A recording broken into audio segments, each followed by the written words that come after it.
शेतकरी मित्रांनो, आपण आज टोमॅटोची शेती बघतोय. ही टोमॅटोची शेती आहे आणि आपण आज शेतकऱ्यांना विचारतोय आपण त्याला काय काय प्रोसेस केली. तर साहेब, रोप वाटिका करून आपण किती दिवस झालं काय? 12 नोव्हेंबरची लागण आहे. ओके. तरवाच ही आहे विरांग. तिथून 2 दिवसानं पाण्याची आळवणी घातली. ओके. तिथून 4 दिवसानं 1261 घातलं.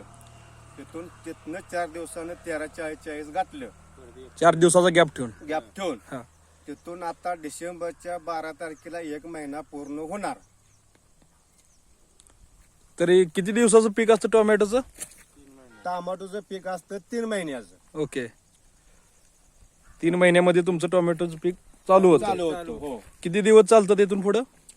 चालू झालं की 15-20 दिवस ते महिन्याच्या आत संपतं. ओके. ओके. 15 ते 20 दिवस आता बरोबर हे एका महिन्याचं पीक आहे. महिन्या. हा. ओके.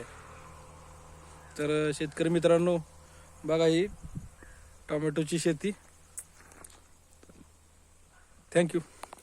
हा, टाका की नंबर घ्या की माझा.